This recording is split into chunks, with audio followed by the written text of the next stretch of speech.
Je suis employé commercial, donc je fais la manutention du rayon. Je dois m'occuper de tout ce qui est étiquetage et surtout l'accueil des clients, le renseignement des clients.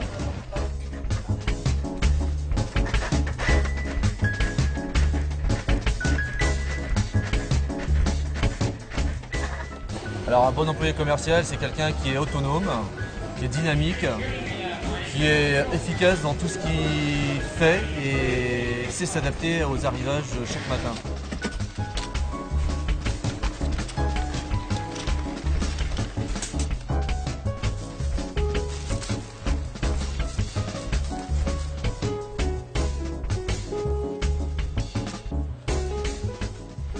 Ce qui me plaît, c'est la diversité du rayon, la saisonnalité, le contact client aussi. Ça, c'est vraiment quelque chose qu'on aime bien. Puis apprendre aussi au jour le jour, parce qu'on en apprend tous les jours.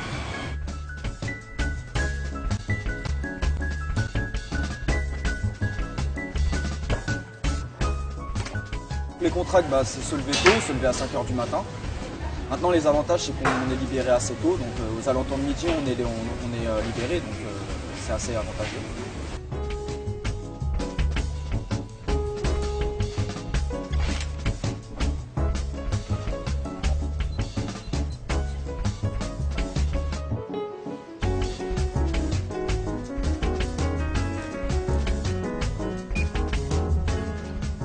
Je suis arrivé dans l'entreprise il y a à peine 1 an et puis j'ai réussi à monter, à grimper les échelons.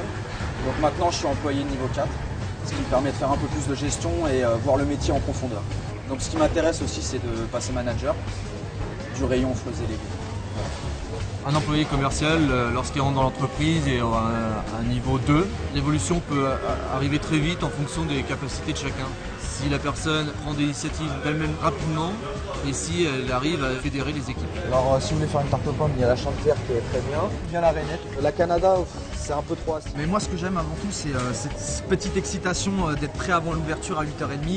Ça c'est une petite excitation qu'on a, que tout soit nickel, tout bien rangé, que tout soit dégagé au maximum. Ça c'est vraiment excitant.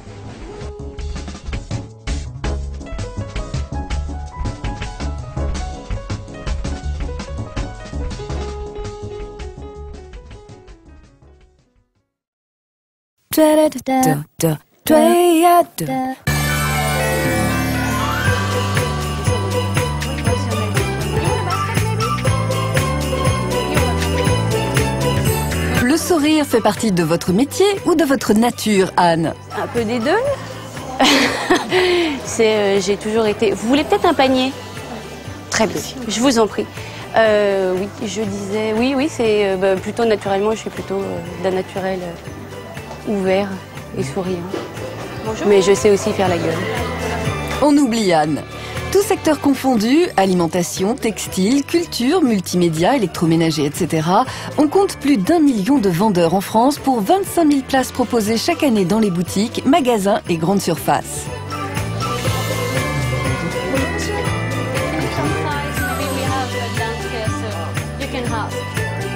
Qu'est-ce qu'une bonne journée pour vous, Anne? Dans l'absolu, c'est vraiment d'avoir passé des moments avec des gens et puis effectivement de leur avoir vendu des choses qu'ils cherchent. Et une bonne vente? Une bonne vente, c'est trouver l'article qu'ils cherchent, le produit complémentaire, supplémentaire, la boîte cadeau, le sac réutilisable. Là, ça, c'est une bonne vente. Vous avez des objectifs de vente? On a un chiffre d'affaires à faire, on a un objectif de panier moyen et puis le nombre d'articles par transaction. Et si vous ne les atteignez pas, aïe aïe aïe? Non, le matin et le soir, on a un bilan de voilà comment ça s'est passé la journée, ce qu'on a fait comme chiffre d'affaires, pourquoi on l'a atteint, pourquoi on ne l'a pas atteint, là où on a été bon, là où on a été mauvais. Grâce aux primes, commissions et autres intéressements au chiffre d'affaires, la rémunération de base, souvent modeste, d'un vendeur peut augmenter très vite.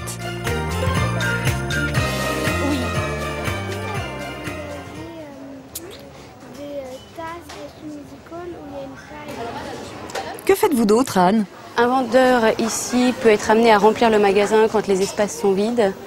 Il fait de la caisse, de l'accueil et puis voilà. Il peut aussi réaliser l'inventaire et passer des commandes. Vous, que préférez-vous? La vente. Et pourquoi? Disons que dans l'absolu, tout est intéressant. Maintenant, effectivement, la vente, le contact direct est plus facile. Auquel s'ajoute connaissance des produits, écoute, disponibilité et amabilité pour un métier ouvert aux jeunes. 60% des vendeurs ont moins de 35 ans et aux 82% de femmes de la profession. Rare profession d'ailleurs, où parti du bas de l'échelle, on peut évoluer vers chef d'équipe, de rayon, de département, responsable des achats ou de magasin, voire gérant.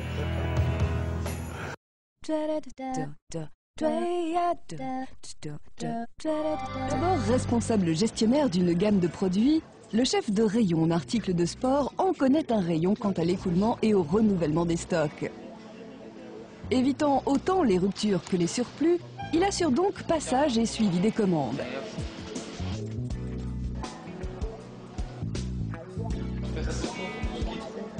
En magasin, il s'affaire à l'agencement et à l'animation des rayons par des opérations promotionnelles, anticipe les ventes, reste à l'affût des dernières nouveautés techniques. En un mot, le chef de rayon a l'œil sur tout. Il a fait la garantie pour monsieur? Il est où? Oui, je vous demande un petit instant, je vais vous appeler le spécialiste. Thomas, tu peux venir voir avec monsieur? La réponse, désolé, monsieur ou madame, nous n'avons pas cet article en rayon, connaît pas. Donc en fait, j'aurais aimé savoir si c'était chaud. Son rayon d'action ne s'arrête pas aux marchandises. Toujours en éveil, le chef de rayon anime, manage une équipe d'employés libre-service et de vendeurs qu'il motive, forme à la mise en place des produits, ce qui ne l'empêche pas de faire lui-même parfois de la manutention.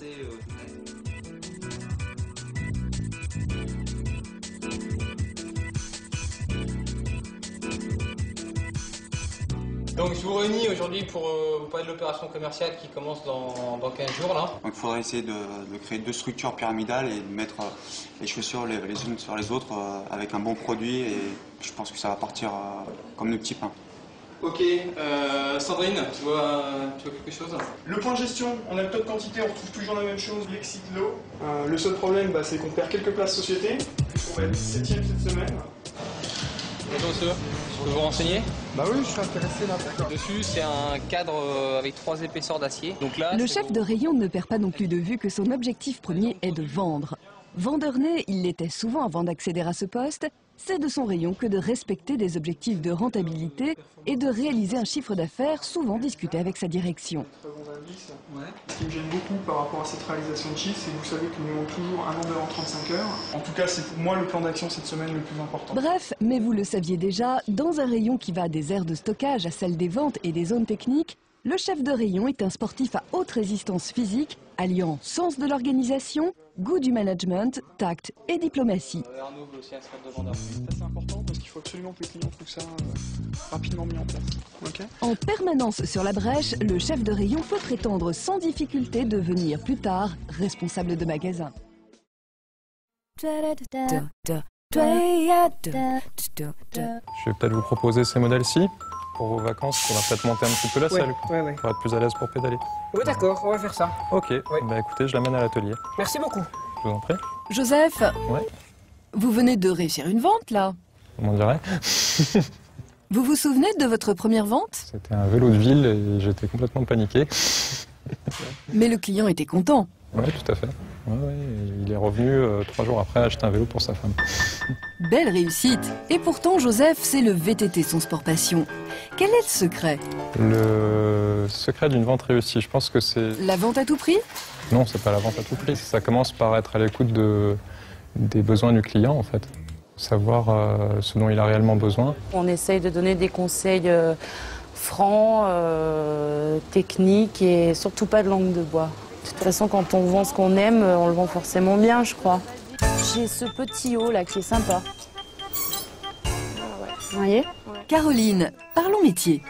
Mon métier, c'est de réceptionner tout ce qui est déjà à la base colis, pointer, étiqueter, vérifier tout ce qui est stock, si les livraisons sont en rapport avec les commandes. Après, c'est la mise en rayon et bien sûr la vente, le conseil aux clients. Voilà.